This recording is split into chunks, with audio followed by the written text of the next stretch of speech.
And we're live. Welcome, welcome. Good morning. And thank you for joining. What can I say? Hi, I'm Soness Stevens, and I'm here to facilitate a dialogue with Chipp Jones and Justin Small and Gary Hughes, spelled with an E. uh, all right. So today we're going to have an open dialogue and discussion, and I would love to hear your voices if you'd like to jump on the live stream and contribute in a positive way, because remember, our Comedy Writing Mastermind is a safe space, an inclusive space, and we believe Black Lives Matter. So if you have something that you would like to ask, open questions are fine. You're welcome to join in the chat box as well. So let's give a warm welcome for Chipp, Justin, and Gary. Hey. All right. So as we get started today, I just like to set an intention for today for our live stream. So if Chipp and Justin and Gary, if you could each share your one word or a 3-word intention for your intention for today's live stream, what would you like to say? Your intention. I'll go first since I'm the oldest one. I guess my intention today is to share what my philosophy of comedy is, and to hear back from other people what theirs. Because I think the biggest tool and the strongest tool that a comedian has are his ears, and her ears to listen. That's where we get all of our material from. That's where the whole process starts. Beautiful. Thank you. With your ears. With your ears. It's where it all starts with. How about you, Justin? What's your intention for today? I think Chipp, that was really good. Essentially for me, I guess it was kind of the same. I guess to kind of listen and reflect on what people have to say, because again, I think listening is where the conversation starts. And then, if there's anything I can offer that's helpful, that gives insight, then that's what I'm here to do. This is exactly pretty much word for word what you asked me 5 seconds ago off stage. And thank you, everybody, for listening. Thank you, Justin. Thank you. So you want to listen, reflect, and offer insights. Beautiful. Thank you. Gary, how about you? What's your intention for today? Just to keep an open heart and possibly reach some others' hearts. That's pretty much it. Beautiful. Reach hearts. Thank you. Thank you. All right, great. So what we'll do is I'm just here to be present, and I'll be watching the chat box, but let's just have a discussion. If there's anything that comes up for you, what we talked about is the gray lines of comedy, and a lot of comedians, especially especially in our communities who don't really understand what's going on, they wonder, what can we say? Is there anything that's off limits for comedy, which is art, or are there things that boundaries that we can navigate together? And what are your position? What's going on for you in the world? So let's start off with what's going on for you. How are you feeling? What's going on for you in the world? And just start the dialogue from there. It's natural, free flow. And I'll sit back and take a back for a while. So we'll start off with Chipp. What's going on for you? How are you doing? What's going on in your world? How are you?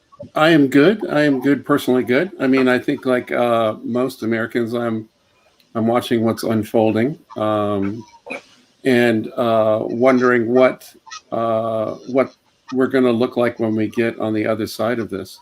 For a long time, I've been talking about what America would look like when we got on the other side of COVID, and then this cropped up within that, and so we're wondering what we'll be like on the other side of this as well. I think that this pandemic has been an X-ray that's shown the cracks in the society, and I think it would be a shame if we got back to that old normal, that we missed the opportunity to make change now that everyone is being shown the evidence of the failings of our society. And this stuff with George Floyd is just one example. So hopefully we won't be able to bury our head in the sand anymore. Yeah, we won't be able to bury our hand. It's an X-ray of society, Chipp. Chipp, if just in case somebody's watching, and you feel free to share this wherever you'd like to share it. For those who are watching, probably everyone in our mastermind group knows who you are, Chipp, but maybe we should do a little introduction. So Chipp is an NPR radio jazz host as well as a comedian. No, I'm on WPFW. Excuse me, so my mistake. I'm on Pacifica. I have a weekly show, which is a call-in show called Community Watching and Comment Friday. So basically, it's a talk show with an audience who calls in, and you generally the topics are the topics of the day. What's in the news? So it means I have to do a lot of reading to know what's in the news. So, A lot of reading to know what's in the news. Yes. So radio host, comedian, and you're always on top of the news. You often have a very active Facebook feed as well. Regarding like on one side it's very light, and on the other side it's very topical. You have mhm. it's alternating post. So whoever's following you is getting um, a mixture of haha and ah. But Thank you so much. that's what comedy usually does. If you're doing it right, it does. It's I think it was Mary Hirsch, the humorist, who said humor is the rubber sword that allows us to take a point and without drawing any blood. So I think that's what we try to do is make those real important things palatable. Beautiful. Yeah, that's a great quote. I'm going to write that down for later. Mary Hurst. All Mary right, and just Hirsch. to introduce everyone around the board, Justin is also well known in the online comedy scene. That's how we met. Justin, tell us a little bit about yourself and what's going on for you. How are you doing? And then we'll dive into the conversation after we go through our introductions. Yeah, sure. So I also am American. I'm from the United States. I'm currently based in KL, Kuala Lumpur, Malaysia. So I'm pretty far away from where the action is happening. But so I used to live. So I'm from the United States. I also used to live in Berlin, Germany. So I spent some time there. My professional background is in online marketing for startups. Started doing stand-up about 2 years ago and started actually in Europe. And most of my material up until now has been mostly about just my experience being like an ethnically ambiguous Black dude. So I find myself in all these scenarios. People think maybe, I'm Arab, and people think I'm African. And some people, once I start talking, they realize, oh shit, he's American. Oh, sorry, excuse my language. Sorry, he's American, So I have all these funny stories, and a lot of them are kind of like personal anecdotes about little situations. And through my comedy, I just kind of try to like educate people and bring back the curtain a little bit, show people about what these experiences are like. And yeah, also back in the States, I used to, I graduated from an HBCU, historically Black college. I went to Morehouse College.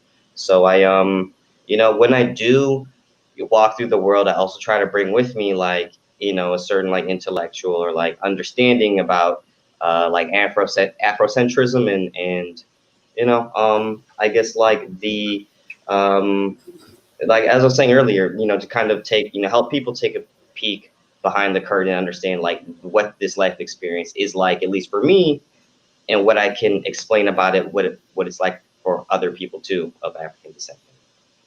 So yeah, always just trying to share knowledge, spread knowledge, and learn, I guess. Yeah, as a global citizen, and then having that ambiguity, it must be it must be a really odd time for you as well to experience like, okay, I'm of the States, but not in the States. Yeah, and part of what's difficult about that is trying to filter through the news, what's really happening, what's not really happening, making sure I'm keeping in touch with family who are on the ground, to really make sure I'm actually getting an accurate perspective, because that's also part of my struggle, making sure I'm actually accurately, understanding what's going on and not, getting confused with all of like the mass hysteria that maybe the media wants you to know about what's going on. So that's part of my struggle being well. Ooh, I'm going to definitely ask you some questions about media, especially if you're in KL right now, Kuala Lumpur, yeah?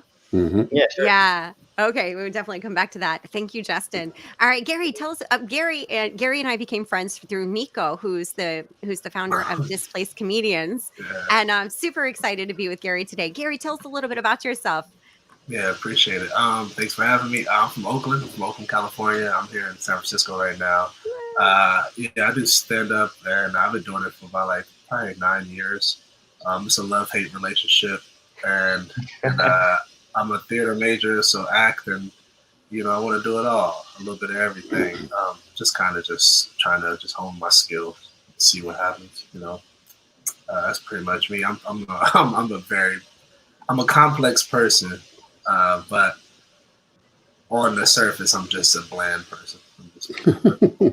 Yeah, so That's pretty much it. See, see. That's just, you're like, that's just it. I mean, that's That's actually it. quite. I've been to Oakland. I was there last end of November. Hey. Yeah, yeah, and so it is not a place where bland people come from. Very true. Very true. So tell us a little bit about that, especially coming up, Oakland, a theater major, you don't really hear a lot of that in combination together either. Yeah, and I mean the theater thing happened. I'm 30, so the theater thing happened when I went back to school. I was like 26, 25. I didn't grow up being a theater person.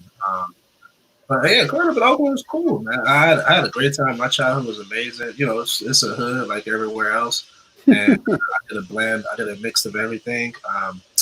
I worked on a solo show called Chasing 18, and it's about me growing up in Oakland, afraid I wouldn't make it to the age of 18.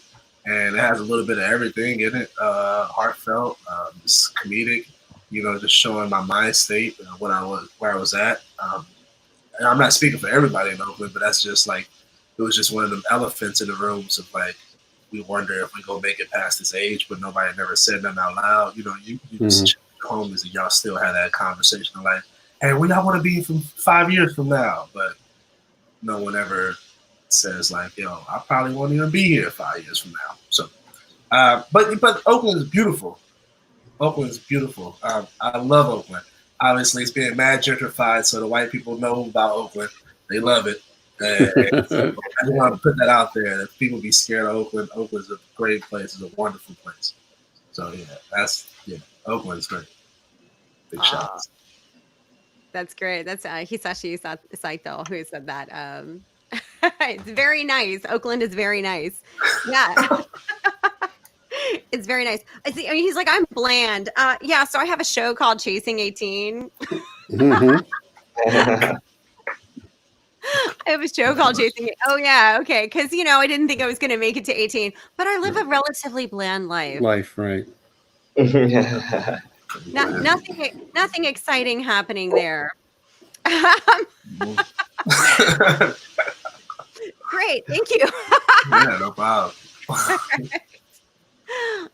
Cool. All right. Nope. Can you tell it's my first time running something on StreamYard? So we kind of run tech and a conversation. So what I'd like to do is turn the conversation over to anyone else so I can click the buttons on the background. Okay. All right. So thank you for that, Gary. Appreciate it. I have no idea how to turn these things off, but if you know, let me know. That would be great. If I did, I would. I think we're all new to this too, so I think everybody gets. Yeah, you good. Yeah. Right. I'm sure Sim Tong will eventually tune in and be like, "There was a really easy button on the left-hand side." All right, cool. All right, so we'll just keep It's Very Nice up. Okay. We'll keep Yash up just because I don't know how to do anything else. All right, somebody else add something in the chat box, please. Thank you. Please feel free to drop in questions or comments or feelings in the chat box. And if you would like to come online, please let us know, and then we'll drop you a link to that so we can invite you in to join in the dialogue. So this conversation is called "What Can I Say?" And really, seriously, what can I say? So I'm going to shut up and let you take over. What can I say? Based on that, freestyle, come in with whatever what you're feeling, and it comes off of your heart. So you're talking in the context of what's appropriate for comedy. Usually, yeah. But I'm going to let that be an open dialogue. So in comedy, a lot of comedians are like, well, I don't know what's appropriate to say, not appropriate to say. It's comedy is art. You can say whatever you want. Right.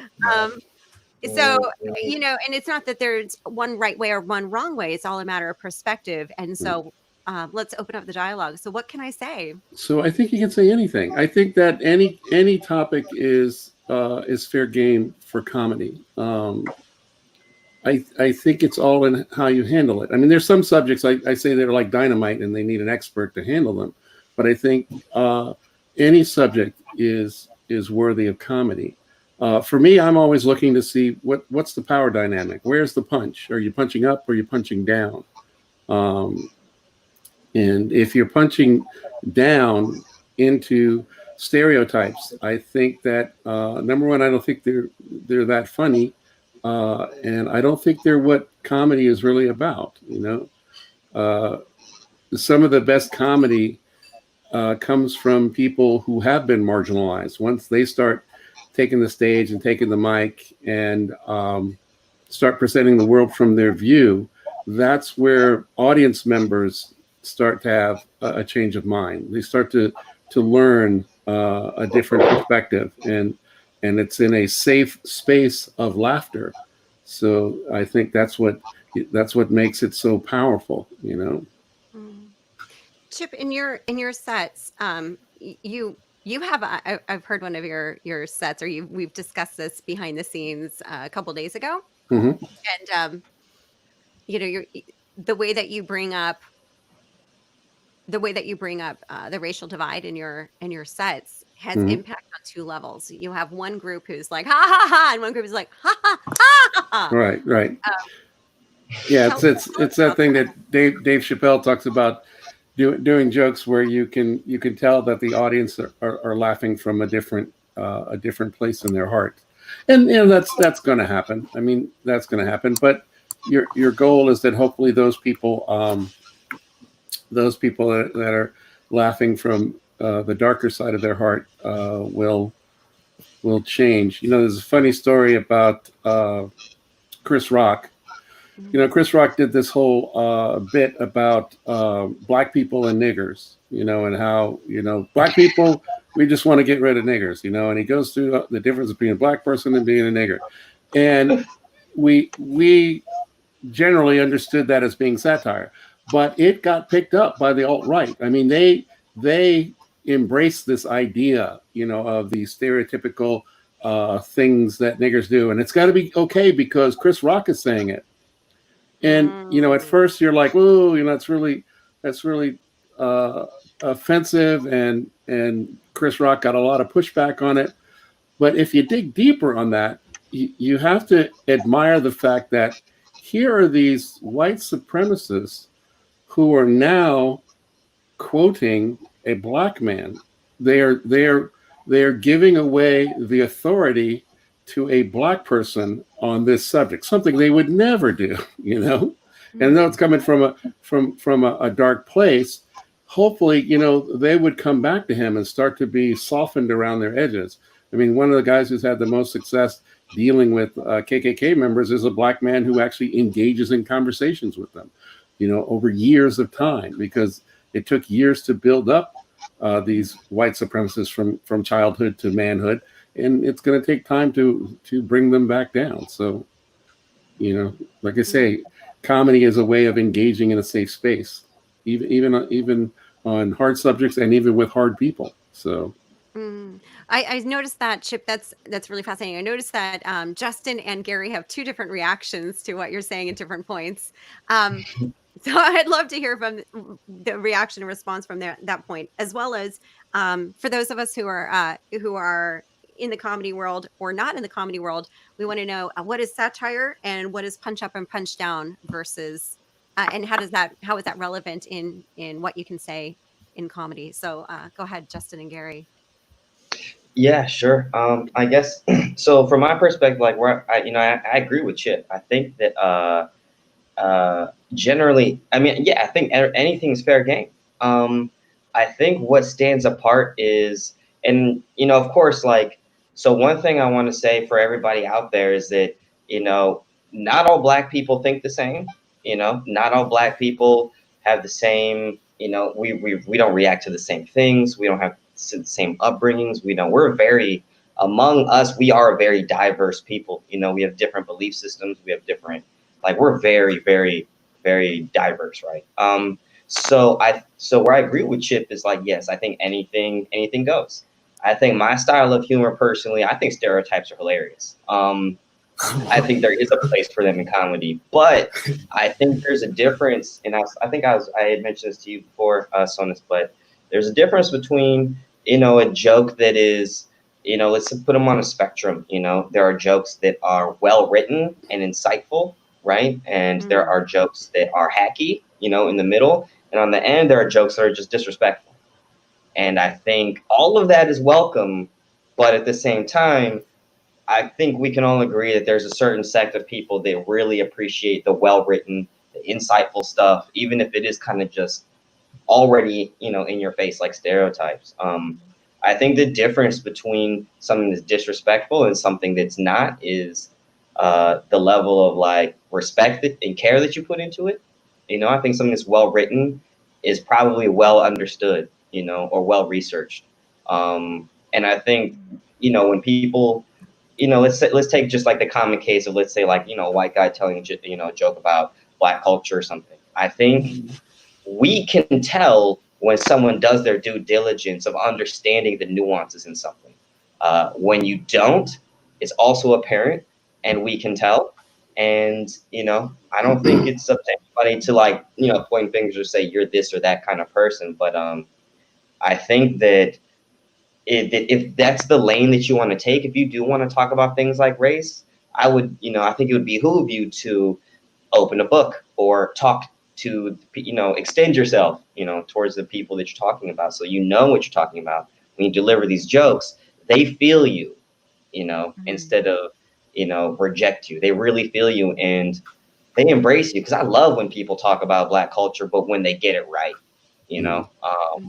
when they say things that are tasteful or things that maybe were in my face that I missed, that I didn't realize, like, oh man, we do say that. We do that, I love that because it also shows that people they're listening. Their ears are open. They're seeing these things. They care. And that's love to me at the end of the day. So I welcome, even the hacky stuff, but just make sure that you are, I don't know what else to say. Just make sure you're cool about it. You're authentic. You're authentic about it. Be authentic about it. Right. When you mentioned, by the way, I love that you put this into a spectrum of well-written versus disrespectful and hacky. And I want to come back to this one in the middle in just a moment. One of the things that you said about well-written and the respectful part, are you familiar with the cellist Yo-Yo Ma? Yes. Yeah, I'm familiar with Yo-Yo Ma. Yeah. Yeah, Chip is like, I got a radio show about music and stuff. I know Yo-Yo Ma. Yeah, No, Yo-Yo he's Ma. sitting right here with me. You want me to put him on? Yeah, that'd be great. He's got the tiniest cello in the world right now. So Yo-Yo Ma says, with words without contemplation, you're just communicating pure sound. And that's where your concept of well-written, respectful is really with that depth of contemplation. Well, it's like what you began at the beginning. It's people can feel intention, and if you don't have intention, they can. It feels hack. It sounds hack. It is hack. It's if the intention is there, that's, I think, the thing that audiences connect with. They connect with the real. Oh, beautiful. And hacky, how would you define hacky for, this scenario? Justin or Gary or Chip? Yeah. I think hacky is also on a spectrum, but without going there, I think hacky to me is, I guess, lazy. It's like a joke anybody could make. It's not unique. It's not really, it doesn't have a lot of depth. It's just kind of sound, maybe it's, the low hanging fruit, low hanging fruit. Anyone can do. Yeah, there's no voice. There's not much authenticity, you could say. And how would you encourage comedians to move beyond the low hanging fruit? I think, well, for me, what would I say to encourage comedians to go beyond the low-hanging fruit? Open sometimes question. I think the low-hanging fruit can be effective, but if we're, but for the sake of the conversation, I think, I think there's more longevity, in your jokes that are not hacky. The ones that are unique to your voice and your personal style. I think that the incentive is already there to not be hacky. I think it's mostly about what do you want your audience to feel about you? Because I mean, I know black people, you know, we go home and we think about like, man, that one joke that one guy said, because not everybody talks about these things, but those people that do, we notice. And so we go home and we think like, man, that was lame, you know, or we think like, man, that guy was on point, you know. Sometimes it makes you even wonder how they know so much. So I think just the incentive's already there to not be hacky. People, you have the chance to like affect people in how they see you and what they think. So do that. I think most comics, especially I find comics that come from color or some other marginalized group, at a certain point they decide whether or not they're doing jokes just for laughs or they're doing jokes for a higher purpose. You know, that they're engaging the audience to take them to a different place mentally. You know, they're building community, and you can do both. But I think generally the comedians that we respect are those that take it away from just being getting after the laughter. I like it too. Dick Gregory. I'm pretty sure most of you know about Dick Gregory, and the way he would put things together, like a hack joke mixed in another joke. You know, one of his famous bits is talking about walking into a restaurant in the South, and the white waitress walks up to him and goes, "We don't serve colored people here." And he says, "Well, that's all right. I don't eat colored people." Now, and then the tag on the end of the joke is, "Now bring me a whole fried chicken." So he takes a stereotypical image of black people and fried chicken, but it's connected with an insightful joke about race relations. And I think that's what most of the comics I know, especially people of color and marginalized, they are looking for the funny, but they are also looking to impart more, to impart knowledge to an audience, you know? Impart knowledge. Yes, thank you, Gary. You had an expression of, yeah. What are your thoughts on that? Especially considering there was a, a balance of opinions there. Was there? Oh man, It looks like it. There was a moment on your face. You're like, "Is that right?" I mean, to each his own. You know, to each his own. I don't really. If people want to make those slapstick jokes, it's fine. Like they're not gonna last long. I don't think. See, we didn't got so deep in the conversation. I forgot what the question was. But I don't even know what I'm talking about. I was about to be talking about hot dogs or something. I don't know what I'm talking about. I'm like, yeah, hot dogs. But yeah, to each his own. I mean, I rarely kind of get really technical with it. But yeah, some comedians that if they want to make those jokes, I just be like, that's that person that makes the clout jokes. You know, Kobe Bryant just died. They want to make all these Kobe Bryant jokes. It's like, all right, if that's what you want to do, go ahead, man. Whatever. Don't expect me to respect you within this industry or outside, you know, as a personal person. So, yeah, to each his own. I try to do all personal stuff because that's what is unique to me. And sometimes I get the slapstick stuff. It's funny. We do a little bit of everything. Yeah, I am a fan of stereotypes as well. It's fun to do stereotypes. It's so fun to use stereotypes. It's hilarious sometimes. But I've offended so many people in my life, so don't ask me. Yeah, don't ask me. My sister tells me, she said, she's like, you know what your problem is, Gary? You think everybody thinks like you. And I was like, yeah, I do. And I was so wrong. But yeah, so yeah, that's what I think.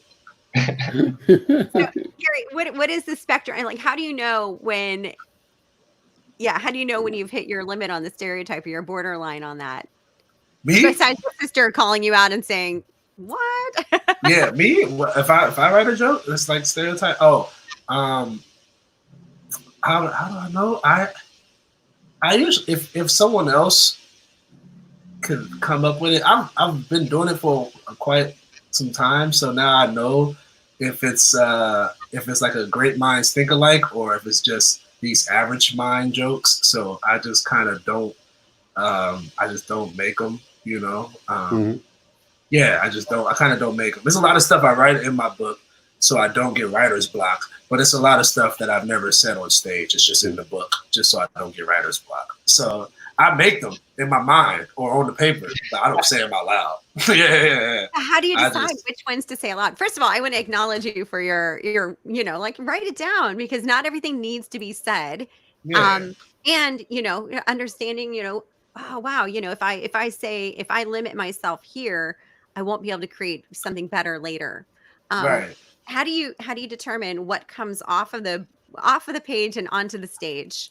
It's weird as a person. Like us human beings, you could be in a zone. You'd be like, "That's funny," and then 2 hours later, you're a different person. You like, "That's so stupid," and that's usually that person comes back, and that person comes back and gives you some more perspective. That's probably after I've had some coffee or something. I don't know. It's probably a little more. Yeah, it gets me grounded. It's just like the little angel and devil on my shoulders. Your internal editor. Yeah. So that's usually what it is. Or I try it on my coworkers, and they be like, "That's silly." Can I ask a question? Can I ask the question of the two fellas? Yeah, of course. Yeah. So when you say you do stereotypes, but I can't. I've seen you guys perform. I can't imagine that you're doing stereotypes and ending up in the same place that a white comedian would do with those stereotypes. I think that you guys do stereotypes as a jumping off point, but you embellish them and give them more nuance and make them three-dimensional characters. It's not like you're doing Bojangles. You're like this person actually has more depth than what you see on the surface. And that's what I get from you guys. So I don't consider you guys actually doing stereotypical. I mean, I think it's a jumping off point, but I think you take it to a different place. And that's what I like about true comedians that are working on the craft. Because it's easy to do hot takes, and just follow along with the playbook. It's like a Mad Libs, But I think you guys take it to that next level where it becomes like I said, a 3D image as opposed to just a flat 2-dimensional stereotype. Yeah, I try to do that. Yeah, like I have a joke because I grew up in Oakland. I talk about how we grew up playing Monopoly, and we just split the money, flipped the board over, and we just played dice. And it's the stereotypic joke because it's like people in the hood play dice on the corner, but I'm using like my childhood upbringing. I don't know. It's a weird joke, but yeah, I guess I definitely put the stereotype in it's in the recipe for sure. Sometimes with the jokes, but it's a bigger cake I'm baking. It's not a stereotype cake. Yeah. So. Yeah, totally. I'm kind of the same way. Like when I do kind of reflect on stereotypes, it's not really just like let's say like a joke that's just floating in the middle of nowhere. It's usually connected to a personal experience that has some kind of like nuance behind it, that when I say what I say, it either poses a question like, why are things like this? Or it's kind of like, oh yeah, I see things are like that, and I kind of already know why, But my kind of persona is like, wow, I don't understand why this is happening, but we know why this is happening. So I kind of try to like, I have a joke, for example, where I say like, I think that Black people and brown people should be closer together because it doesn't matter, who you worship or what you're into. We're all viewed the same in the eyes of airport security. Right. And it's one of those things where I'm actually preaching something like we really should be, and it's not even about airport security. We really should just be close together. But at the end of the day, we all know that there's kind of this eye that looks at certain people that doesn't really, there's a certain agenda at the end of the day. We're looking for something. We don't really care about the nuances. You look like that. We're going to, search you. So these are things that were really happening to real people, and without mentioning all these characters, you kind of see all these characters in the story and what attitudes they have. So stereotypes, yeah. And just like Gary said, stereotypes are written into the fabric, but but they're not standalone objects of like, I'm just going to make fun of this race. Right. It's like, it's more like I'm going to make fun of this situation. And we all know how we ended up here, Exactly. Yeah, because I think that's a sign of a healthy comedy scene is that stereotypes are always used, but they're always used, like I said, in the punch of power, you're punching up. So you're not punching into reinforcing that stereotype. You're trying to deconstruct it or show another side of it or explain why this stereotype is what it is and how it's deeper than just looking at the top of the lake, It's actually like a societal problem. Right. Yeah, So absolutely. Yeah, I think that it's actually yeah, I think it's easier. And what's one thing that's kind of interesting to talk about is it's actually kind of easier. I don't want to say easier, but we live an experience that allows us to identify these things readily. Almost once we have the experience, like sometimes when I move through life, I have an experience. I'm like, that's a joke right there, Mhm. And it might be like actually it's something that's painful, but being able to have this outlet to turn things into jokes, it's if you look like a black comedian, the way we move through life, and for sake of argument, we look at a white comedian, I think just by the nature of the experiences we have this depth in these experiences because we see them, whereas a white comedian kind of has to take a step from the outside, and it's kind of more of like they see things as more of like an aesthetic, and we go through things more of like an experience, I think. Mm-hmm. And that's why like a lot of us do resort to stereotype comedy, because it's kind of like we live through these stereotypes, like people see us through these stereotypes, and so it's always readily available, I guess. Yeah, but I think in a way, though, we're kind of like Toto and the Wizard of Oz, because we pull back the curtain on those stereotypes and say, there's a lot more underneath this, and I think that's what I see with you guys, is that it's like, yeah, on the surface, this seems like it's a stereotypical joke, but there are other nuances in there that say, all that you see is not all that's there. Mm-hmm. And, the idea of stereotypes, that's been around since the beginning of comedy. The court jesters used to use that, talking about the Visigoths and stuff. And there were wars that were fought over, some court jester making a stereotypical joke about royalty visiting. It's like, so we know that stereotypes have been used since the onset of comedy that we know that's been written down. But Nice. it's always a way to leap in. But I think we know a comic who is using stereotypes to pigeonhole a group, as opposed to one that's using it to sort of open them up to greater society and show their worth, as opposed to putting them in a box.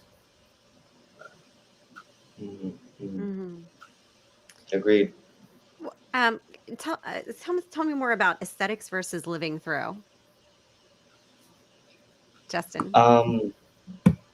Well, I think that it's so I think that, like, yeah, I mean, so as I was saying before, I think part of the gap that I think, comedians that, let's say comedians that want to talk about race that maybe don't have a whole lot of experience with it, I think it's just something to be aware of, so that when you are talking to let's say like an audience and there are people of color in there, I think kind of similar to how you started the show, you should ask yourself before you sit down to tell these jokes or write these jokes, what is your intention? Are you just chasing the laugh?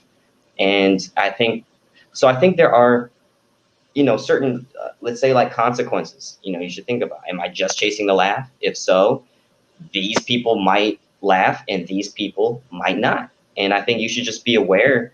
I think Gary touched on this maybe once, that it's kind of the natural order of things. Like, you can come and tell these jokes if you want, and we see your aesthetic and we see the way you say things. And at the time, that's fine. That's you, because it's not actually going to affect me. Mm-hmm. But, there's an audience full of people, as a comedian, but as an audience full of people out there, it just shows that you care, that you have a certain respect for the people that you're delivering these jokes to. Mm-hmm. And that, so as an aesthetic, it's like really just like taking the outside perspective, looking in, this is what I think it's like, or this is what I believe it to be, or this is what I see it as it is. But walking through it gives you the perspective of this is what it is. This is how it is. This is why it is. And I think that the audience gets more depth and connection when you are informed about what you're talking about. You know, like I know a couple comedians like Bill Burr, I think Neil Brennan. These are two comedians I really like that have jokes about Black culture, you know, or you know, and they crack me up because part of it is they really have, you can clearly see they've done their due diligence in knowing what they're talking about, you know. So some of the things that they say are intimate that the Black community be like, oh shit, dude, you get it, you know, you get it. And like that, like when people say that, it gives me a sense of joy because it's like, fuck, you know, people like are here, people are hearing us, people hear us, people are paying attention, you know. Yeah, and I think that's just the difference between the aesthetic and actually like walking through, because you can, you know, you can choose to be, you know, informed. You can also choose not to be informed, and you're going to get on stage and it's going to show for itself. Like Gary said, it's, you know, eventually over time, people are just going to start thinking you're not funny or you're whack or you're hacky. Right. I think it's natural. Someone here says, a Facebook user says, a stereotype is a stereotype. I think everyone knows you can twist one and make it mean or rejoice in its loveliness. It just relies on the intelligence of the comedian. It's true. But Garu says stereotypes. Oh, excuse me. Garu says stereotypes can be useful since the premise is already in the minds of the audience members. Is your joke reinforcing the stereotype, twisting it, using it in a clever way? Guru, shouts out. He's a comedian. He's a comedian. Yeah, but that gets back to like saying, you know, white comics that are doing jokes about Black culture, like Bill Burr. It's like they're using what we said at the beginning. They're using the strongest tool that a comedian has, which is their ears, because you know Bill Burr has a lot of friends that are of different races, and a lot of people think that comedians, you know, are like, you know, holed up in their house writing jokes, you know, in a solitary sort of thing. But usually, I find that the material comes by being out in the world. You know, you've got to intersect with people in life, and that's what gives you the material to create your comedy out of. So if you want to be a white comedian doing jokes about race, then you need to be hanging out with people of color. You know, you need to be doing your due diligence about learning about the material that you want to write about. You know, we were talking about that as well. Justin and I were talking about joke policing. And when I love his perspective on the European education system and the education system in general, but let's move towards joke policing. What do you think? What are your thoughts on that? Who's doing the policing? The audience? So I mean, I'll throw this out there. So we're having a discussion in, you know, having done stand up in Berlin, we have a chat for Berlin comedians, and someone posed the idea about should we start calling people out for what we deem to be racist material in their jokes, and that just start a whole discussion about joke policing. Is there like a right way to do it, a wrong way to do it? Should it happen at all? So these are comedians policing other comedians? Basically, yeah.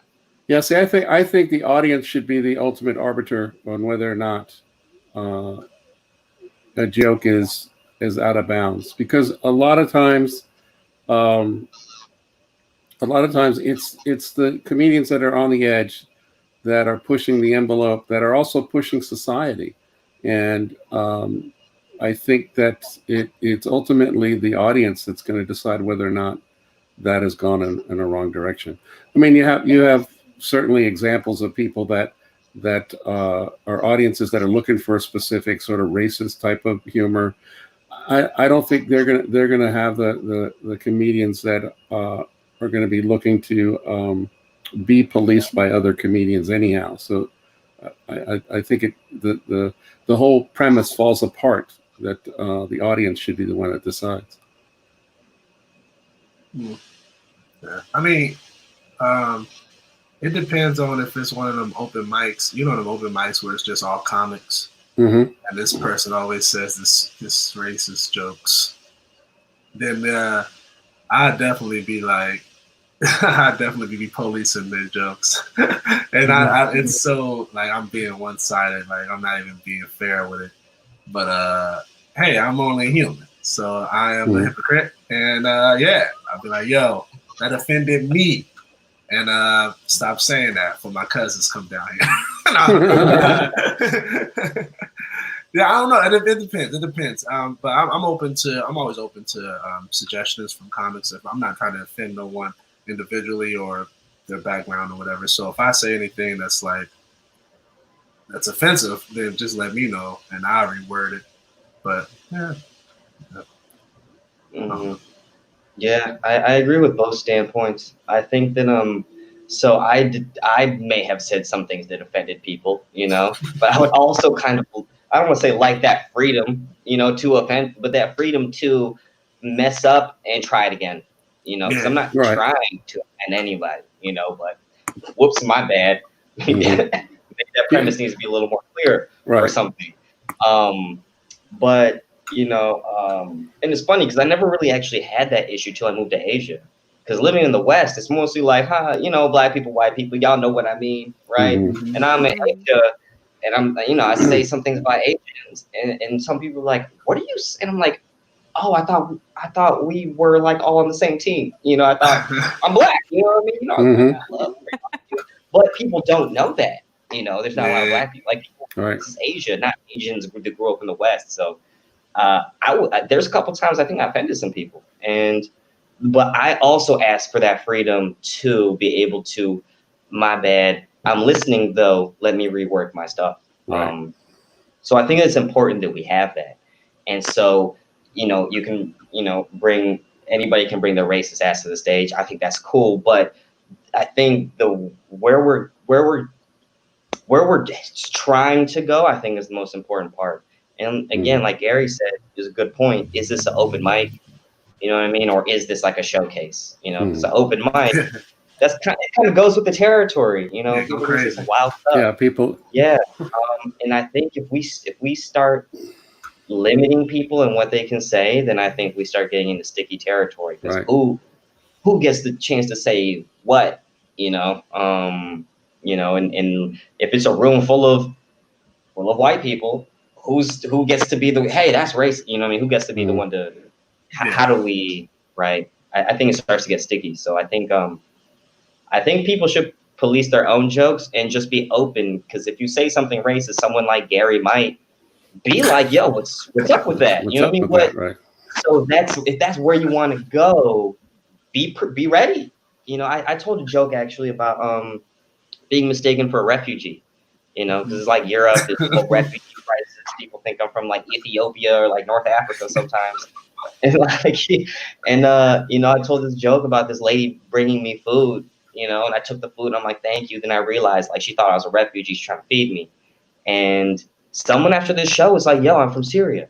Are you making fun of refugees? And I was like, not at all. I'm making fun of like, whoa, this is, and I had to look back, like, what am I actually saying in this joke?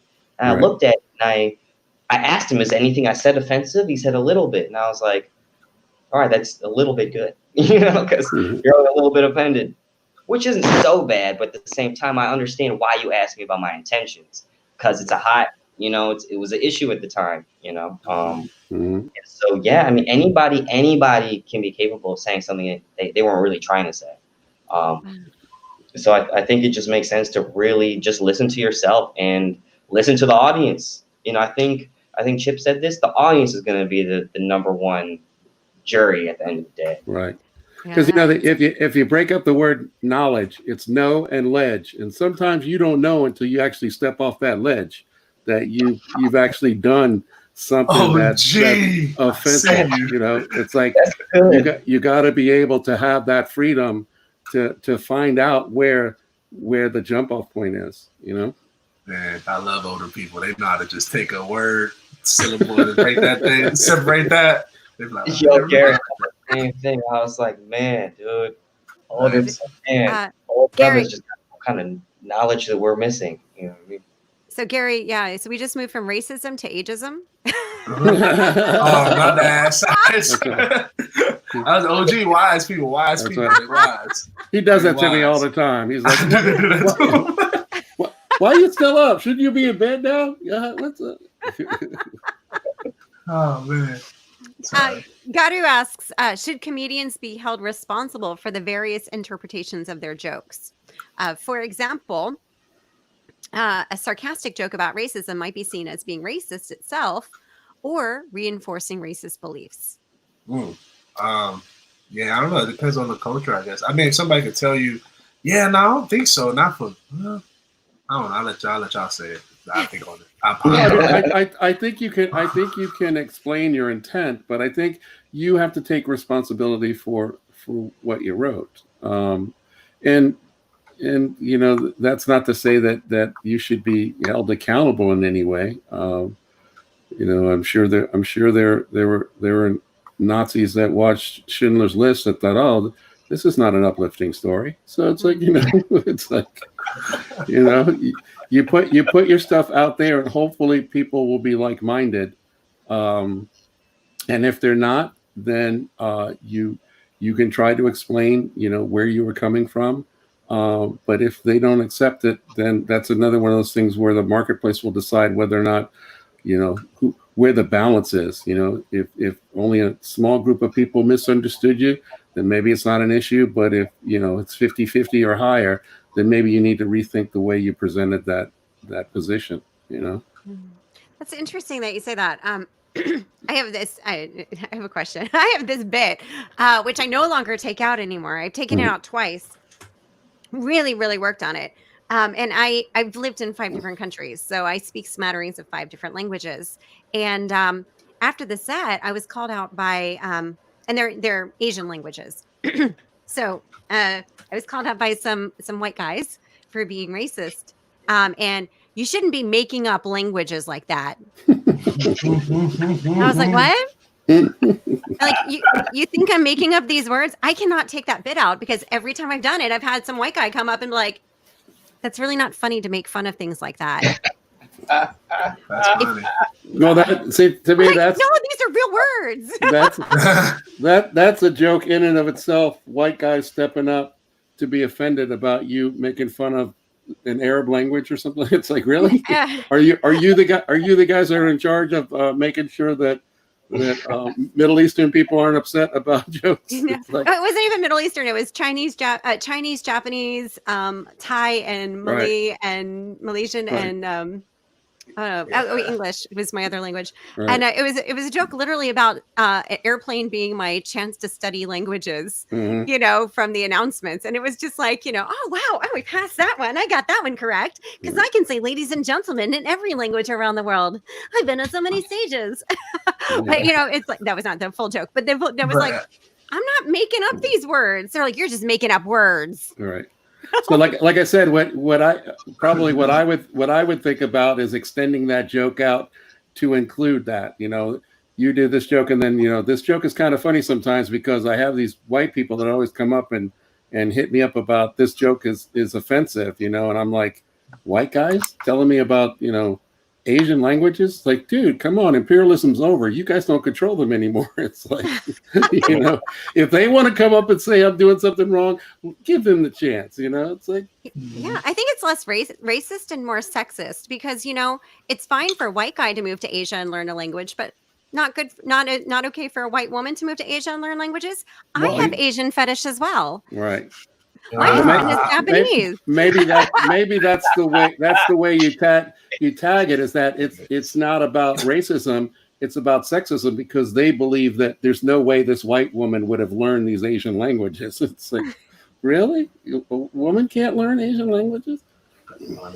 Yeah, I'm a total status upgrade apparently for my husband. Somebody said that to me the other day. They were like, "Oh yeah, your husband you know, as a white woman, you're a status upgrade for your husband." because Oh my you're a Lord. trophy wife. And I'm like, have you seen my Japanese husband? Broad shoulders, six pack abs. If either one of us looks like a trophy, he looks like the Oscar. Hey, get yours in. Right. But yeah, thank you for that perspective on that. Lucy says as well, she says, it's worrying when you see an offensive joke get a good response. And you always hope a crap joke will get no laugh so the comic can see it's wrong. Mm-hmm. Yeah. Yeah. Yeah. And sometimes the villain wins at the end of the movie. Right. And That's you're right. shaking your head like, damn it. You won It's- again. And sometimes it's the same thing with like overly dirty jokes. It's like sometimes that laughter is not genuine laughter. It's nervous laughter because people are uncomfortable and they don't know how to react. And so, their instinct is to laugh. And if they laugh, I mean, that's the thing that you know about comedy rooms is if you can get just a certain percentage laughing, that can carry a room. And so sometimes that reaction is not really a sincere, that's funny. It's like, I'm laughing because everybody else is laughing and I don't want to be the odd person out. And that's the thing that you have to start learning, as a comedian, if that's what you want, is genuine laughter, that some of your jokes, that you go really hard on, and you throw in a lot of F bombs and stuff, that it's not a sincere laughter, it's a nervous laughter. That's true. I think when you do enough mics, you will see somebody kill with something that's like super offensive. Right. But my question is, and I've only been doing stand up 2 years. I'm an infant in this game, but I don't recall I've seen anybody that consistently kills with the same offensive joke over and over again. Some audiences feel it. Sometimes it was just a good night and he worked it, and sometimes people don't really feel it. If it's a hot room, they might be feeling anything. Right. If it's a cold room, they might actually be thinking about what you had to say and be like, that was racist. Right. Or it might be a racist crowd. They just happen to catch that. I mean, I've never done stand up in the States. Besides like these recent online Zoom shows. I've never done a show in Mississippi. I wouldn't know. Maybe it is just a racist room. I have no idea. Yeah, I've done some of those. Chip, tell them about the jokes that you're telling me, the two rooms, the one in Pennsylvania.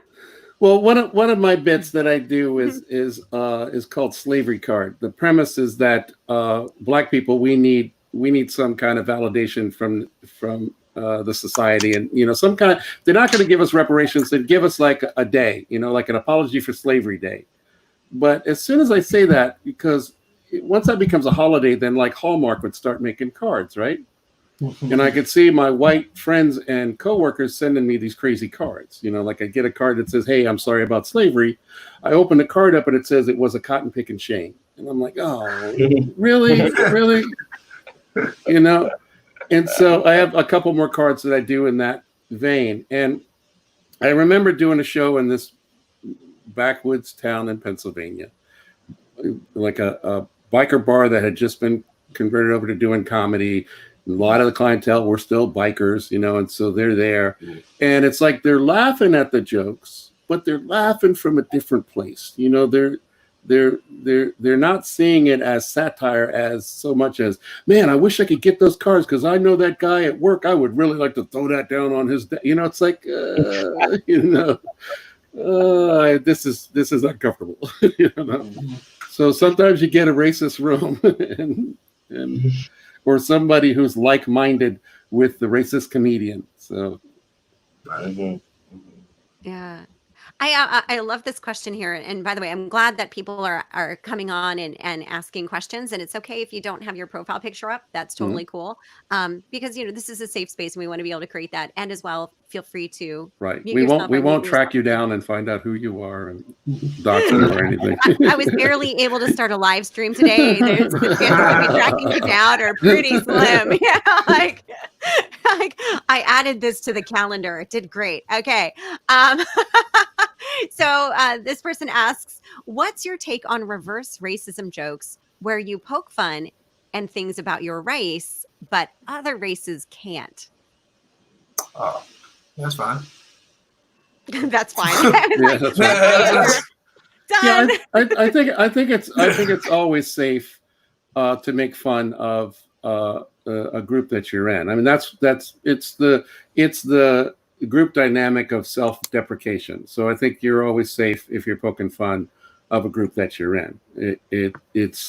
It's problematic when you're poking fun at a group that you're not in, because, and especially if the power dynamic between the two groups is great, then I think that can be problematic. You have to be careful in how you handle that.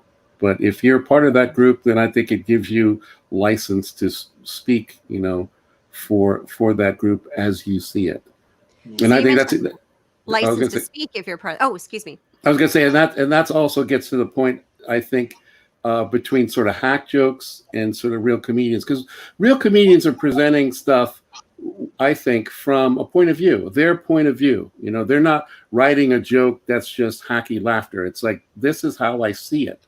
And so if you're doing it from that standpoint, then it's validity, because it is the way you see stuff.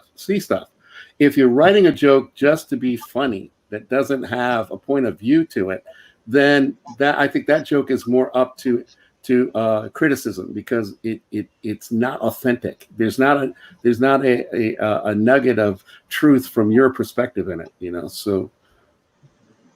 Mm-hmm. Mm-hmm. So you mentioned there, Chipp, license. If you're in the group, and what if you're not in the group? That's what I said. I think it's a little bit harder. That's when you're going to be open to criticism on how you handle it. So. And also, what's your entree? Like, I don't know if you guys know Gary Owens. Gary Owens does basically black room comedy. I mean, that's pretty much all he does. And he's a white guy, but he is married to a black woman, and he is steeped in black culture. I mean, he has always lived in black neighborhoods. He's married to a black woman. His kids are biracial. So it sort of gives him license, because when he, like I said, again, when he's telling these stories, because that's basically what we're doing is doing half truth telling and half storytelling. And so people of all colors are drawn into him because it's authentic, it's true. This isn't a white guy telling you black life. This is a white guy who lives as a black person telling you his experience as living as a black person who's white. So yeah, I think I like Gary's answer. It's kind of like, oh yeah, Yeah, why not? we got the Why license, so talk that shit. Yeah. Sorry, talk that stuff, and Yeah. Look at you. Who's censoring now? So Justin, yes, the other day we were talking about perspective in academics. Yeah. Yeah. I could touch on that. Yeah. Thank you. So one thing I was saying to Soness, like off camera in a message, as a part of this chat, in Berlin. So in the majority of the comedians there are white, from the West, and there's a handful of people of color on the scene. And a lot of people were chiming in about, I think we should start policing jokes, and we should do this and we should do that. And most of them are white. And so I kind of took a step back to give people some perspective. Like, how do we know what's racist? How do we even know if we're telling racist jokes or not? And the perspective I tried to give is that, at least in the West, that's what I can speak for. Most people don't come to learn anything academically, any part of their matriculation about Africa or the cultures and the peoples of African descent. Meanwhile, fortunately I did, because I went to a HBCU. I went out of my way, to kind of get this knowledge. In my background, I grew up in the suburbs. I grew up mostly around white people, so this information wasn't readily available. So I went to HBCU. I got this information, but that is a very unique and kind of extreme way to get it. So most people don't, and at the same time, just about everybody anywhere learns about European history and culture at every academic level. So I say that to say that, most Black people and people of color know just about everything there is to know about white people, you know, except the Illuminati movie. And then on the other side, you know, Black people and people of color know, you know, so we know everything on the other side. White people don't know anything really. Most white people don't know anything about Black people or people of color in our struggles. So the information balance is totally skewed. You know, it's like we can make jokes about white people because we have studied white people our whole lives. We live among, you know, I don't mean, sorry, I was about to say you. I don't mean to point. Nah. We live among white people. We study their history, their culture, we wear their clothes, we speak their language. We think through their mental processes because that's who educated us. You know, like us Black Americans are quite Western and quite European in expression. You know, so we can do this. We can walk this walk. We can talk this talk. But on the other side, you know, a lot of us, even if we don't have this, you know, academic experience, we have a just an experiential experience. So we intimately know a lot of what we're talking about. And this is kind of what I mean about when I said earlier about the aesthetic, you know, white people or even other people of color. And I'm just talking about speaking, let's say like on Black topics. How do you know, how do you know that you know what you know? You know, if you are not anywhere around this, you know, a sphere of like any kind of Black influence, you know, I don't necessarily mean you watch a lot of TV and listen to a lot of rap music. I mean, like, or just have a Black friend, you know what I mean? But like, what do you? Oh, now we're hanging on the knowledge. No, we're on the the knowledge right there. We're hanging on the knowledge. Gary, Chip, you want to add on to that while well, he's right. Go ahead, Gary. Go ahead, Gary. Go ahead. No, you got it. You got it, boss. But he's right. He's right. I mean, in fact, most Black Americans know more about white and European history than they know about their own history, and so we're able to be authentic about it because we know it intimately. We've been taught it, you know. Like white kids have been since they first went into school, you know, and we have all the myths, you know, of Washington chopping down the cherry tree and all that stuff. We are intimately entwined with white culture. Sure. So Justin fell off the face of the earth. Intertwined with white culture. And then the voices and faces are not heard as they fall off technology. Falling off the live stream. Gary, did you want to add to that? Because I love how you deferred to Chip. You can see your honor and respect. You're like for the elder, the old man. But that's part of culture as well. That is a big part of culture. You would see that a lot in Japanese culture. Well, not so much these days, but in general, right? There's definitely a different cultural regard. Of course, yeah, definitely. No, they said everything I could say. You know, personally, for me, I have white family members, and I have a white family, so I have a different perspective. I'm in there, deep with it. So yeah, I really know how different the upbringings are. I definitely do. No, but that's more my personal. Oh, there you go. Hey, welcome back, baby. Oh man, my computer died, y'all. That is a rookie mistake. Oh, good. My bad. No worries. We know you're in witness protection. We know you're in witness protection. And so that is how we solve peace in the Middle East. Justin, do you have any comments on that? You said peace in the Middle East? It was brilliant. Gary just came up with this whole entire thing, and it just I know that's going to be a solution for mankind. Thank you so much, Gary. PowerPoint and everything. Yeah, turn pages and everything. Damn. Oh, I'm so sorry. This isn't recording. There's no replay of it, Justin. I wish you could hear it. You had to. Oh man, Gary for president, 2020, man. I've been saying this the whole time. He's not ready. He'll be ready in 2024. I don't want to be ready, man. I just want to be me. No president. Oh, well, somebody's got to do it, and all right. I agree. Somebody's got it. Somebody has to do it. I agree with you. Somebody got to do it.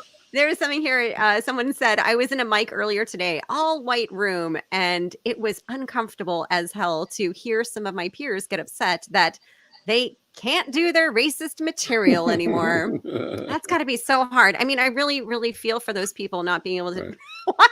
Oh, that must be so hard. So you know? you know what that means. It means that they don't have talent, is what it is. That they only have one gear. You know, that they can't. They are unable to be resilient and to ride over blocks. You know, it's like, and I think that's probably the first hurdle in this business, and it's there for a reason. You know, if you can't get over that, then maybe you shouldn't be riding this ride. You know, you're not tall enough. So I'm trying to picture. I'm okay with that. Not bad. I didn't mean to interrupt. I'm trying to picture like white people in a room, like, oh, I just want to be really racist, but I can't. Like, who's having these thoughts? Right. Well, I'm surprised they felt that way. They're looking through Zoom, going, "Well, there are no black people here. Let's open up, man. Let's go. Let's go crazy." Right. If there's a time to be racist, it's when it's only white people. That's right. Perfect. Black comedian comes into the Zoom room and suddenly gets quiet. It's like, I know, right? What were you guys talking about? What's going on here? This vibe is weird. That's right. Like, you know you're in the wrong place when everything That's goes right. silent. All those Confederate flag virtual backgrounds disappear. It's like, oh, okay. Well, thank goodness torches can't burn through Zoom. Right. One person here says, as a black biracial comic, I don't mind white people making jokes about blacks. I joke about my white mom all the time. But where the line is crossed is when we're given a bad rap or villainized. Yeah, that's when you go to the stereotype. You know, people see white people are upset that HBO Max took Gone with the Wind off. You know, and they're like, well, why do you take that off? It's like, well, to black people, it is a like a stereotype. It's a two-dimensional depiction of three-dimensional people. We are three-dimensional people, you know, and that's why we get upset. You know, no one would think it would. No one would not understand if Schindler's List only showed that Jews were somehow hindered because they had to wear the Star of David. You know, it's like that's the only thing they showed that was a hindrance to them. And Jews would be totally upset at that. It's like that's not what really happened. And it's the same thing with the Gone with the Wind. It's like, you know, being a housemaid wasn't the hard part about slavery. You know, there was a lot more stuff that was going on. Right. So, even though it's a classic movie, shouts out to Vivian Lee. She's dead, but yeah. It's a good old American classic. Right. Good old American That's right. Yeah. So how do people joke about, because there's a lot of jokes right now running around about Black Lives Matter. How do people joke about Black Lives Matter and racial injustice? Yeah, I've been hearing a lot of those jokes. Yeah. I've been hearing a lot of those jokes. Yeah. Honestly, yeah, I imagine you probably hear a lot more being in the States, because in Asia, nobody's really talking about it. Mm-hmm. You know, it's I mean, you get a couple people who who chime in. It's always like a joke that's showing their support somehow. You don't really get a lot of people in Asia telling risque jokes about what's happening in America. I think they kind of know they don't really want to misstep somehow. But I bet America, I bet you get a lot of froggy people trying to leap. Yeah, they out here doing their jokes.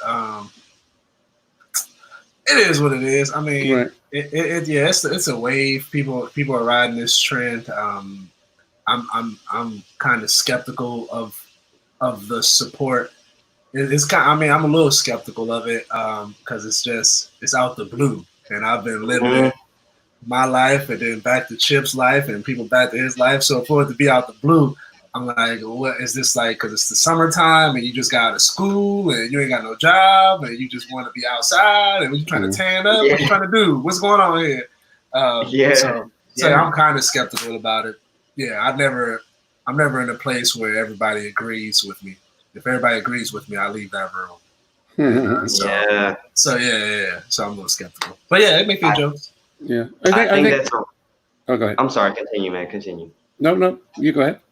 Okay, I was just gonna say, I think that brings up a really good point. that hasn't brought up before, that I have felt before, and if I'm being honest, some of this out of the woodwork support from like all these different minorities, no offense, but especially white people, that you never saw or heard of before, makes me as a black person be like, that's a little fishy. You know what I mean? Like, because then it's up to us to have to sift through, filter through who's on the bandwagon, who really means it.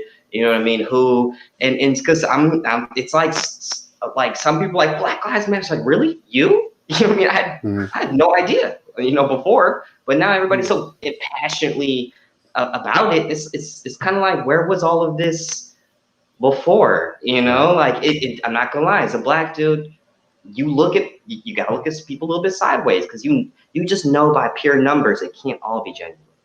Yeah, I mean, my feeling is cautious optimism. I think that this is different. I mean, with George Floyd's death, we had a situation that white people haven't encountered before. We had over 9 minutes of straight unedited video of an incident where the cops can't say there was any fear of the black person doing anything to them. This cop is kneeling on this man's throat in such a casual nature that he had his hands in his pocket. And I think for a lot of white people, it was like a light bulb went on where they said, oh my God, this is what they've been talking about. Because before they could always say, well, it was a heat of battle. The cop was afraid. He didn't know if the black guy had a gun or a cell phone. This was clear to everyone in broad daylight that this cop murdered this man in such a casual way that everyone was taken back by it. I mean, it was like nothing you've ever seen before. This guy could have been reading a Sunday paper doing this. He was so casual about it. And I think for a lot of white people, it was like a come to Jesus. They were like, oh, wow, I guess they're right. Some people are just on the bandwagon, but I think some people actually got turned, because it's like there's no way for you to justify this. You don't have anything to hang on to give justification for what you just saw. And this is sort of like the first time we've really had something like this. So, yeah, I agree. I was asking myself, what is it about this particular one that really set off internationally? And when I think about it, I think it is absolutely the imagery. Yes. The imagery of how it went down. Just the absolute lack of power, that you could see, that it was apparent. This man is on his hands behind his back, knee on his. There's nothing more submissive than that, Right. And he's calling for his life. Everybody hears it. There's people standing around like, get off of him, and it still goes down. I think it's the imagery, because that's another good point. Undoctored footage. So there is no debate. And I think the imagery of this slow death. We all watched this man slowly die. Yeah, almost 9 minutes, 8 minutes and 49 seconds of clear, unshaky, just straight video footage. And it's like, we've never seen anything like that. And I think white America has always had something that they could cling on to. They were tussling, and it looked like he had his hand was going for his waist, or the cop was unsure. It's like there is nothing that you can use to validate what happened there. We also have a very skewed culture. Being America and being very pro-gun, you now have arguments from people who might, let's say, but we were not a pro-gun culture. There's a lot of people who make these arguments that, let's say, maybe a certain killing was just or unjust, simply because we have an option of using guns and laws around them about when you can and cannot. Right. Because anywhere else I've been in the world, being in Asia, being in Europe, even if cops have guns, they are still like, how the fuck do you shoot somebody? You know? And it's because we just shoot people. That's just how we settle things. It's how we've always settled things. That's how the inception of this country began, from what we're doing, Native Americans to Black people to anybody, we walked in the door of this country, started shooting people. So this is just a part of what we do, Right. how we do business. And so, like, to us, it's so normal that a cop might shoot somebody. Oh, his life was threatened. Shoot him. Oh, Right. but this guy, although this guy was unarmed. So in anywhere else in the world, that is so strange that the cops would right. shoot somebody without a gun. It's only to us that it's like, yeah, well, I mean, you know what I mean? The guy sold weed once. Right. That's What? right. You know, it's like, what the fuck? Yeah, that's death sentence, you know. the justification. But yeah, this country was started. But one of the joke bits fighting with people is the whole idea that protest and looting. That's how this country was started. You know, they boarded a ship, threw that tea in the harbor, and burnt the ship down. And nobody can tell me definitively that nobody who did that didn't take a little bit of tea home to their house. So I bet there was some looting in there as well. So, don't give me that. This is it was all a political protest. Yeah, I bet some people had some tea that night that wasn't theirs. So that's where this country came from. So that's why I love comedy, because even at the tensest moments, we can still crack jokes. That's just it's so painful. I gotta laugh.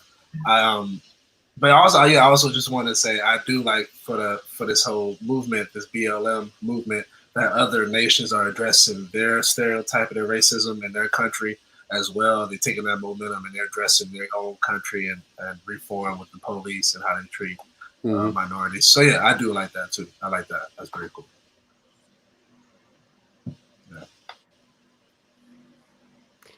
Someone says here, I think being in quarantine and isolation too, we're listening more. And I think living amongst COVID-19, we're reflecting on ourselves more. The Dalai Lama put that in there? Who that?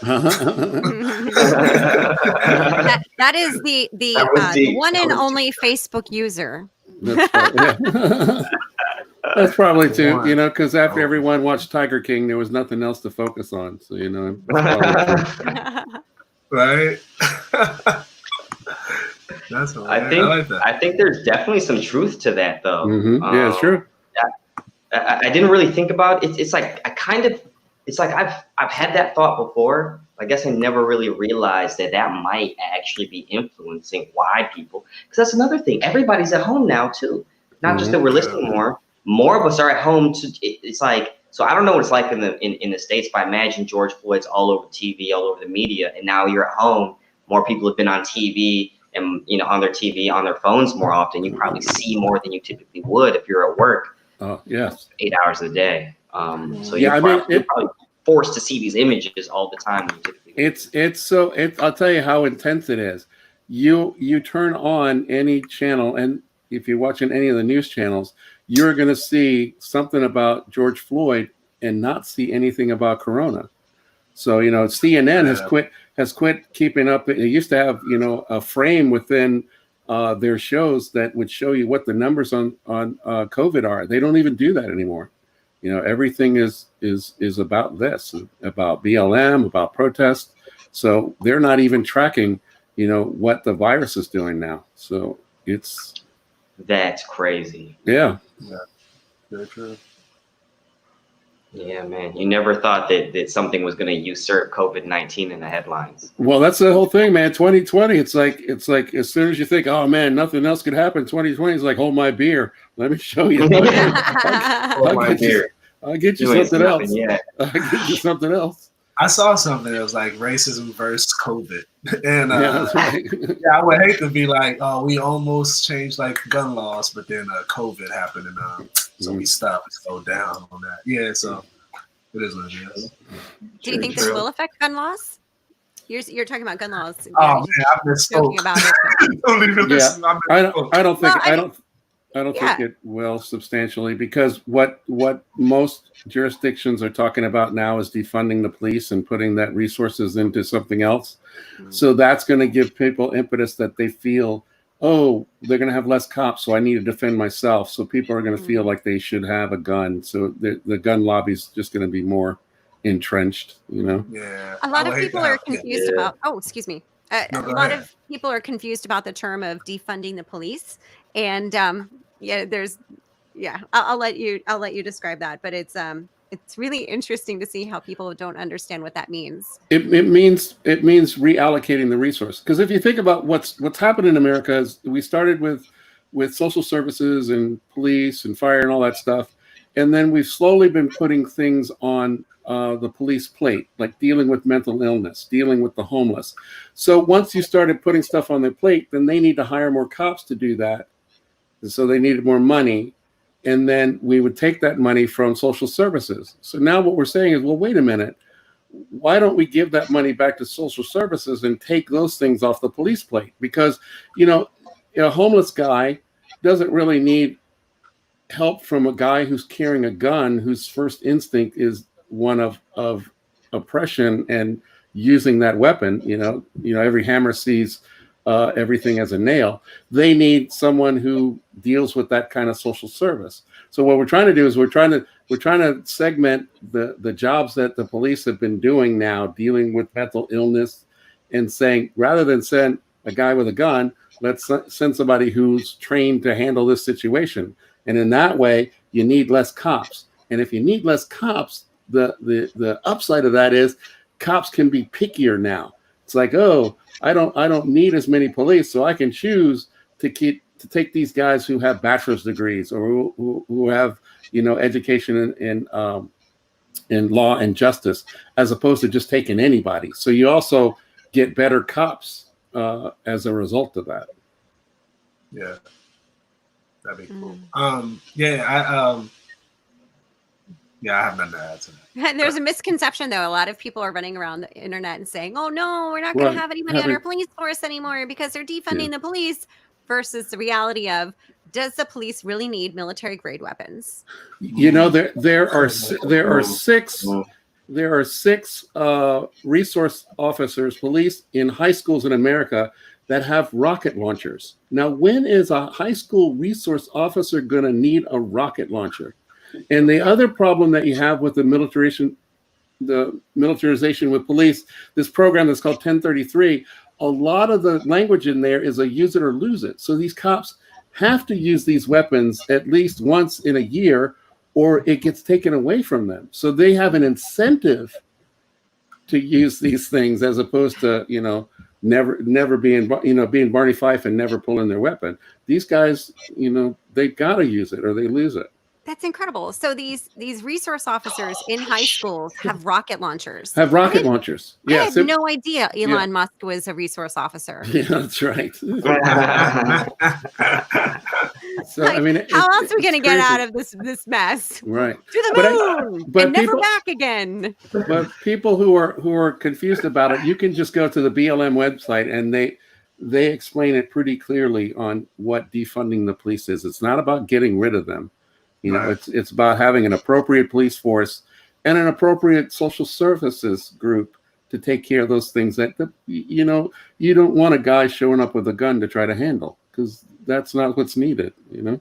Yeah, I think what would be cool as well is probably like switching off on the beat, might maybe be on the beat for like a month, 6 months or a year, then like behind the desk for like a year or something, because I know it's PTSD. I understand it's hard work. I understand it's crazy work.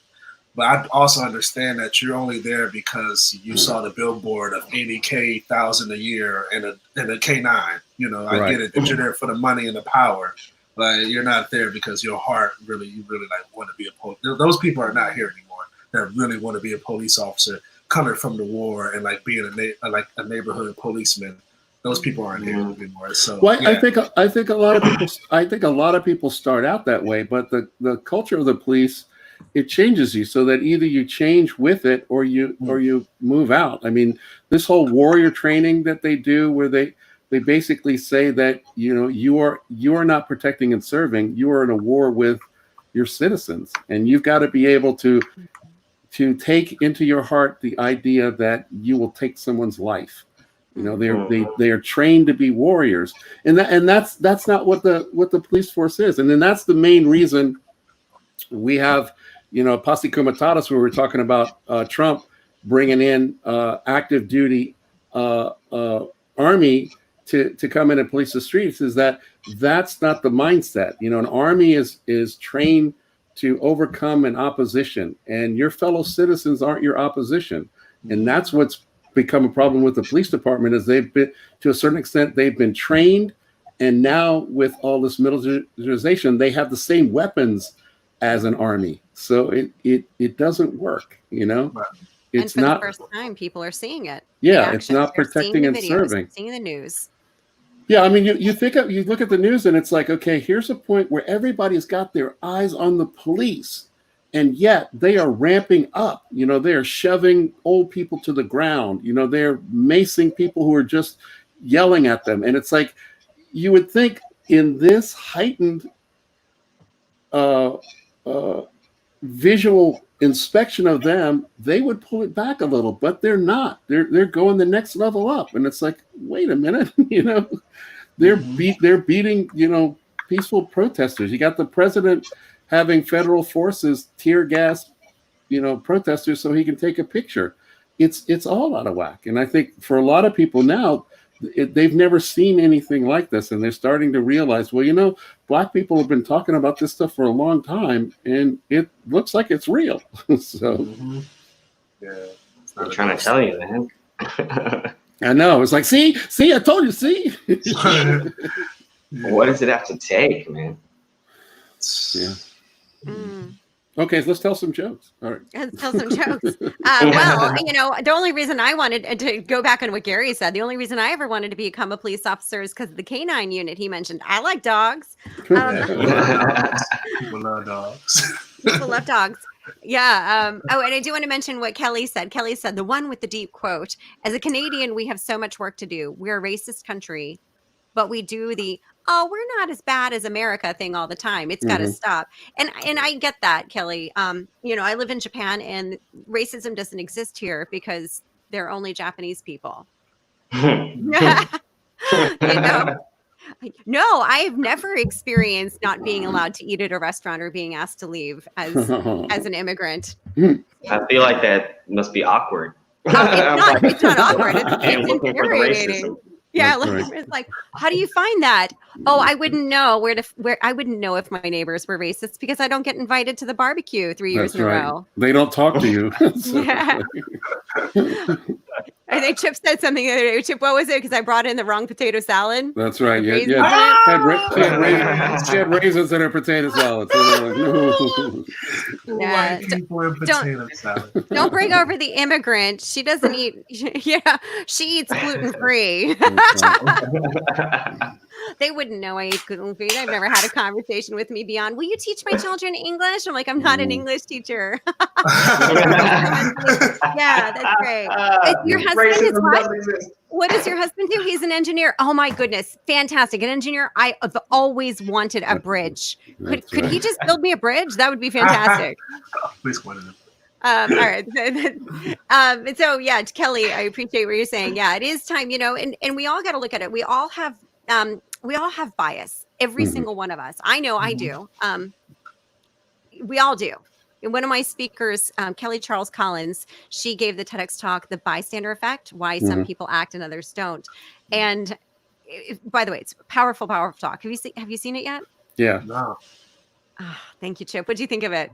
It's well, I mean, it's a well-worn subject, but I think she does well with it. And it's interesting when I was thinking about this, because I don't know if you've seen how the defense for the George Floyd stuff, they're throwing out a defense now that, well, the bystanders didn't intervene. Yeah. So how can you charge these guys with such a horrible crime when no one else, thought it was so bad that they would guy step getting up killed And get shot. So yeah, that's exactly. That's That's exactly. And I'm wondering if the police union's going to step in, because what they're saying is that if you see a cop doing something that you think is wrong, that you should step in and use force. So can you use lethal force on a cop? And can I shoot a cop and say, well, he had his knee on this black guy's throat and I thought he was going to kill him? You think the police union's going to go for that? But I mean, the bystander effect has been talked about for a long time. So Well, there's so much you can do. There's Right. and as Kelly says, there's a scale of everything you can do between indifference and getting yourself killed. That's right. You have to find that balance in Balance, between. yeah, and And yeah, build coalition in stepping in on things.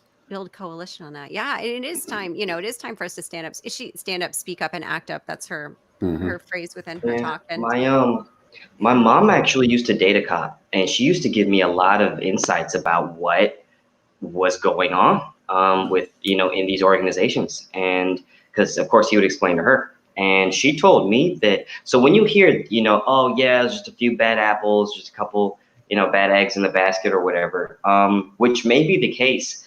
Unfortunately, from my understanding, a lot of police precincts operate on like a fraternity structure, which is like kind of like a friendly way of saying a gang, right? Basically, that even when you have these guys who are the bad apples are the main actors and the ones influencing other people to go along with things. If you're a good guy and you just happen to be the one good guy, you're still expected to not say certain things, do certain things, because even if there will be ramifications for you not being loyal to the squad. Right. And so even if there's a good cop watching something go down, him snitching or like telling on somebody or reporting something, if he gets found out, his life is in danger. Cops don't play these games. Cops are very similar. So like a lot of these good guys, most of them might be good, but what does that count for if you're not, if your life isn't certain? Because I think Chipp was saying, like, if you're not one of these bad eggs, then you either have to get down with them anyway, or find a way to, or you got to leave. But one thing you could do is work within the system, but you are so incentivized to not do that, right? That you end up. If you tell on a bad cop, you might be in a situation where you need that guy to have your back in a real violent situation, and they won't be there. And interesting enough, in Buffalo, there was a black female cop who stopped another cop from beating a peaceful protester with his baton, and it was caught on video. And she was like hyped up on Facebook and social media. She was actually suspended for doing that. So not only is it just a blue wall of individual officers, but the actual power structure said to her, "No, you shouldn't stop another cop from beating up a peaceful protester." It's like, how do you work within that system without becoming corrupt? Even just a little. Right. Yeah. How do you shove an old man on the ground? You can see this man can barely walk backwards, and you pushed him. You know. And go ahead. The one cop, maybe you were going to say this, the one cop stopped for a second to bend over to and the other cop recorrected his path to continue forward. Exactly. Made him stop from reaching down to help this guy and keep going. Yeah. You could see the empathy in that man, like, damn, I should not have pushed this man. Right. Okay, you know what? I'm just going to keep following orders. Right. That's crazy. So. Yeah, crazy, man. It's There's a joke in there somewhere, though. I'm sure there's a joke. There's always a joke. Come on. There's always a joke. The question is, should one go for it? Yeah, that's it. Yes. To bring it back to the main thing, you just got to do your due diligence, man. Well, they say that for the sake of this old man, you know what I mean? Don't tell a hacky joke. Right. they say the formula is what tragedy times time, and the hard one is figuring out how much time is needed. We all know when the tragedy happens. We just don't know what the time is. Right. Oh, wow. Thank you for this. This has been an amazing dialogue. So somebody actually mentioned, do you want to share any jokes? Got anything you want to share material wise? I did. I shared one joke that was about BLM. And, oh, yeah? Yeah. Yeah, what was it? Well, this is a goofy joke, but I was saying that I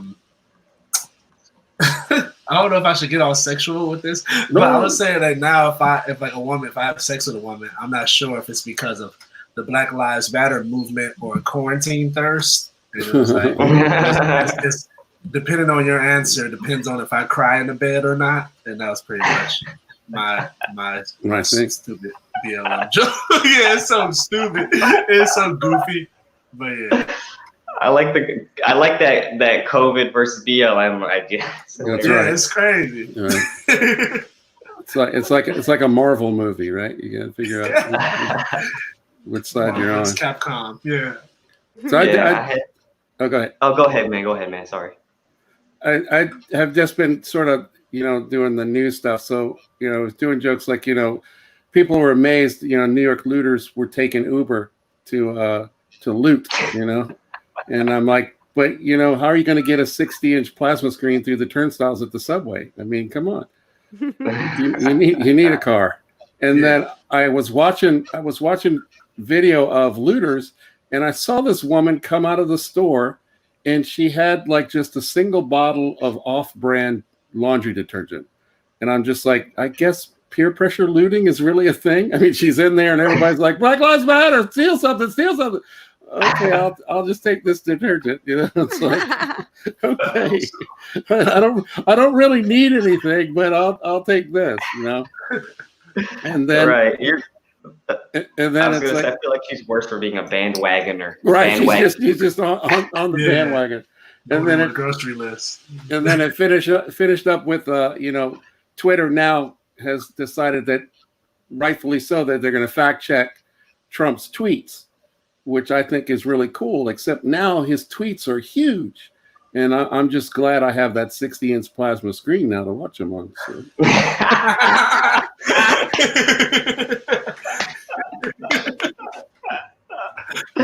That's funny. That's good. I was writing this joke. I was writing this joke about quarantine, and I was saying that I think the quarantine and lockdown has been really hard on racism. I was saying something that I think that it's interesting. For the first time in history, everybody looks alike. Once you step outside, everybody has to wear a mask. Everybody looks alike, and for me, it makes it really hard to be racist. Doing everything I can, but I just can't get through the mask. And then I finished that one up by saying, although we do all look alike, I think it's cool that with a mask we all look like ninjas. And what's especially cool about that is that we now all have an N-word we can get behind. Hilarious. I like that.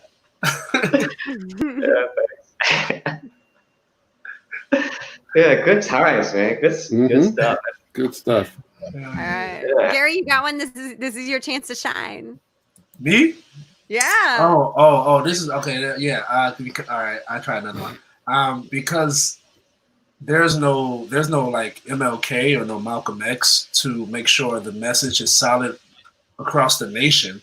I've been to like Oregon and Washington State, and the messages are skewed. It's like custom to that state, So Washington, they're like, and no more rain, and pizza for lunch, and I'm like, that's not the message. But that was I got mine go all over the place. But that's pretty much it. Yeah. Yeah. Awesome.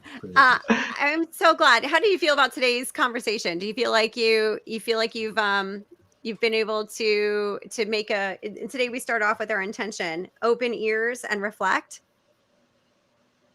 Yeah. I think we've done that. Yeah. Definitely. I think so too. I'd like to put here in the chat box as well, and if you could add this as well to Justin and Gary, I would like to thank you for your time as well, and everyone here who's learning so much and really getting to understand dialogue. What can I say? What's appropriate? What's inappropriate? And if you were to summarize that, feel free to summarize that. In the meantime, what I'm doing is putting in the chat box.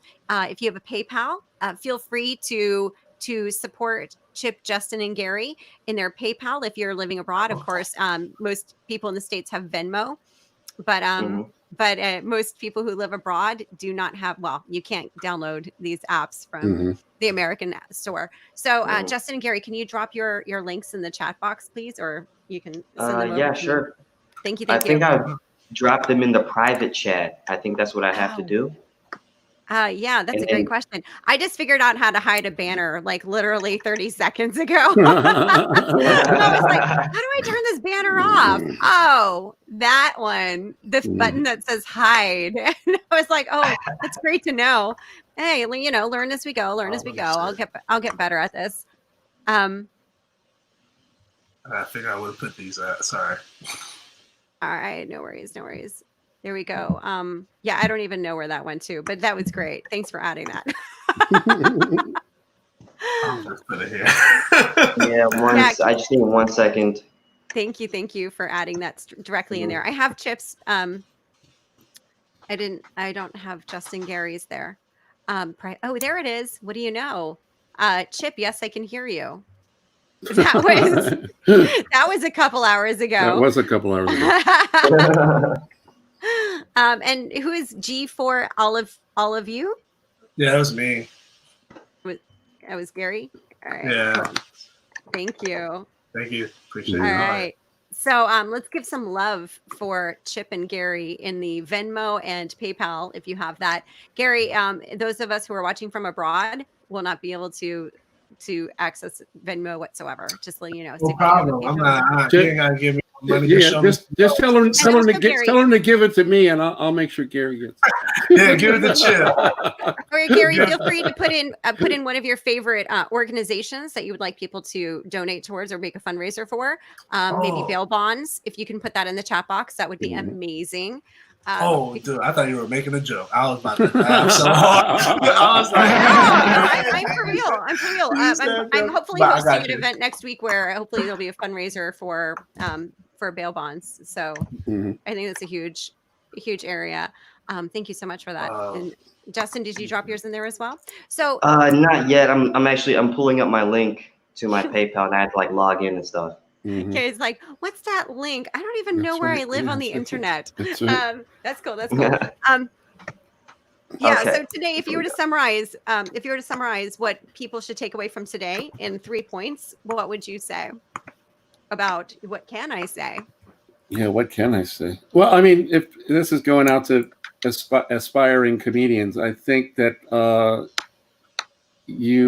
first of all, I think everyone should have role models. I mean, you should be inspired by people who have gone before you, and I think a lot of what I do is based on the role models that I've chosen, and they help sort of give you a North Star and keep you on track.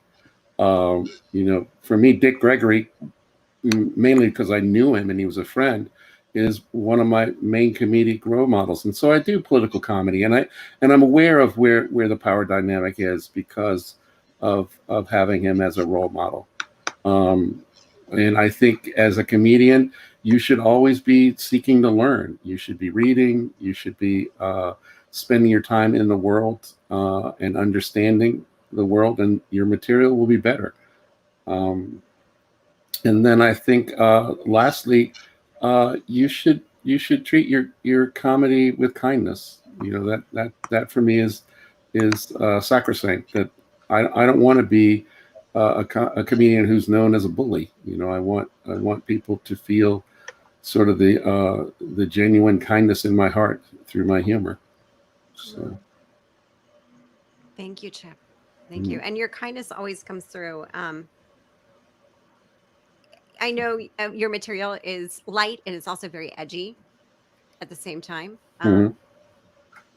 You have always shown such kindness to people, both in the Zoom rooms on the comedy scene and in our stand-up comedy writing mastermind, and also to me as a friend. And I'm really grateful for that. You've always been so open. I thank you too. You've been as kind back. You're awesome. Thank you. Justin, Gary, would you like to add in for a summary from today for your thoughts and feelings? Well, yeah, for me, I just want to say thanks for inviting me to be part of the discussion. It was kind of last minute, but I think the way, I guess, so Soness mentioned into this chat group of like KL Malaysian comedians. if anybody has any perspective or like help to come up with ideas or questions for this thing. And we already have this chat in Berlin, so I kind of just texted her some of my perspective and ideas, and then she invited me to come on the chat. So I want to say thank you for listening and for reaching out, and being invited, inviting me onto the platform, and also that it's cool that you thought what I thought was interesting enough to share. So yeah, I mean, I'm not sure really what I'm saying, but I just want to thank you again, because it's not an opportunity that I think people of color, especially Americans, get to talk to people like this, about what we feel, what our experience is. I think we're not even asked very often. So I think it's nice that you asked me, and I'm really happy to be here. Also, it's been really great to meet Chipp and Gary also. Man, I'd love to see you guys' stuff, man. We can keep in touch somehow. I'm doing online open mics. I host a couple from time to time. I'd love to have you guys on too. Sure. So, yeah, man, it's great that you also created this. Thank you, Soness, and bringing us all together, because I think this is the kind of stuff we need. This is the kind of healing stuff that I think we need. Thank you for sharing your insights and your knowledge, and allowing us to reflect together. Thank you. You rock. I love you. All right, Gary, how about you? Do you have anything you want to summarize for today? Yeah, I appreciate you letting me come on here and giving me a voice, letting people listen. It's cool. It's so cool to have a discussion. It's pretty cool. Sometimes I'm in my own mind, and I'm not always right all the time. So it's good to get other perspectives elsewhere. It just humbles me and brings me closer to earth. I got into comedy because it was more of a defense mechanism. It was just a survival thing, and now it's more than that. And it's just such a blessing for me. And now it's turning from more of a selfish thing to a selfless thing. And I'm trying to use my comedy for others. So yeah, it's just really cool to be a part of this and be a part of this this industry, and kind of just hopefully just spread good, Yeah, it's kind of like my quote unquote calling. At least I thought so, or I think so. So yeah, I'm just very appreciative and gratitude, Yeah. I'm grateful for you, and you do have a calling, Gary. Your words matter. Your words have power, and thank you for allowing me and everyone here to really connect with that and be with you on the same page. Thank you for allowing me to listen to the dialogue. Thank you. Well, that's it for today. Thank you so much. I hope you got a lot out of today's dialogue. What can I say? Big round of applause, and thank you so much to Chipp, Justin, and Gary. Let's give it up for them, because they're amazing human beings. Yeah, thank you. Had a great time. These are conversations that change lives. Well, thank you so much, and we'll end the broadcast here, and I'll see you later in the mastermind. All right, thank you.